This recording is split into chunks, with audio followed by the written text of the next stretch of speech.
Tervehdys kaikki, tällä kertaa ihan tämmönen mun päivä vlogi lomailua Espanjassa.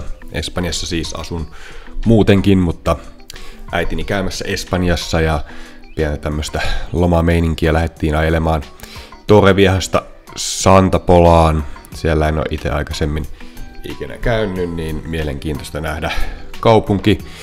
Käydään vähän testailemaan ruokaa siellä, kattelee minkälaiset maisemat, minkälainen meininki, ihan tämmönen rento, vapaa päivä vaan.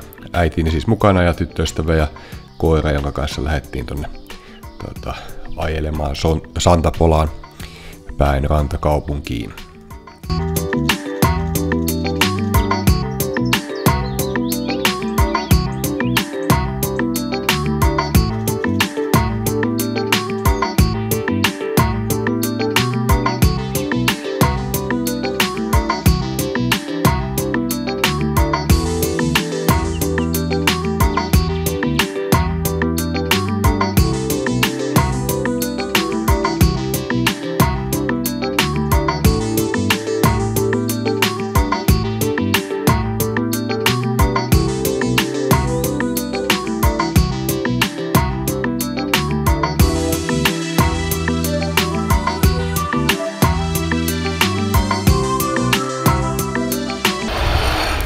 Tultiin nyt tänne Santa Polaan aamukahville.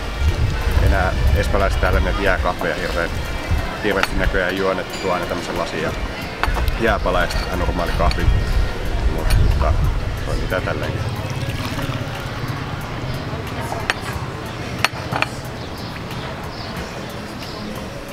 Ja miksen espanjalaisen tyyliin juonnosti ihan normaali kahvia, niin nyt on kesäkuu ja ihan älyttömät helteet ollut täällä, niin mieluummin jääkahvia. Sometimes I'm just there with the camera and say, how you know?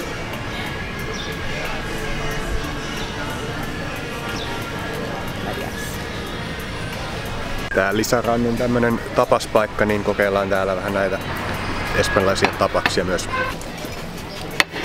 Do you need a fork? Yeah, I'm sorry we didn't. Yes, then we go to your table. To your table. De estos potecitos de fresa. Pequeño, mediano. Small or big one? Small. Pequeño. Y para yo en este... ¿Cómo le llaman a esos? Tarrina. ¿Perdona? Tarrina. ¿Qué es esto? Perdona.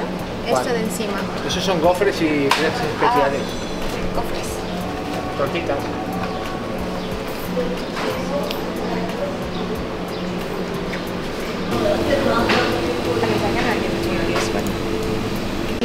Sitten vähän jäättelyä, kun on niin kuuma päivä.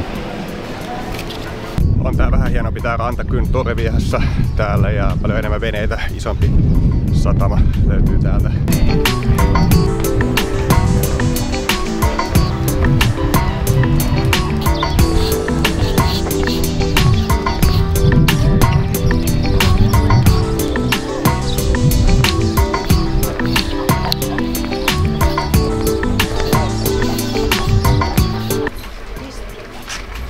Tultiin tämmöiseen Castel Fortaleza linnoitukseen. Maanantaisin sisätilat suljettu, mutta tähän ulos pääsee kävelemään vähän.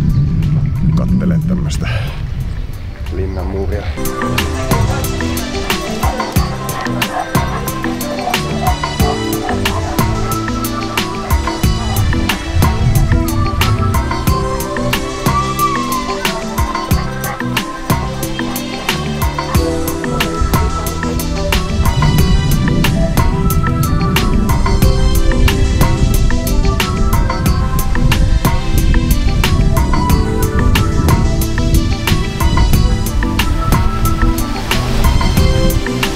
Tultiin syömään täällä sitten meren eläviä tai tähän rantaan kalaruokaa.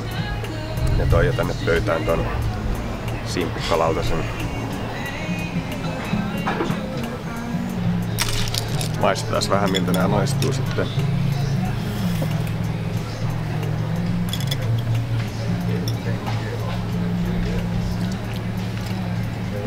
Hyvin tehty ja maistuu hyvin.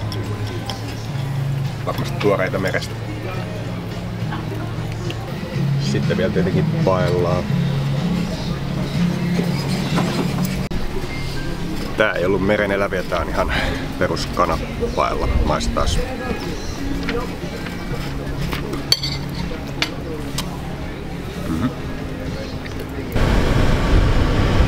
No niin, se oli semmonen päivä täällä Santa Polas. Sitten nyt lähdettiin ajelemaan takaisin Torreviehaan. Eihän tää kaukana ole, joku 30-40 minuuttia ajaa Torreviehaan.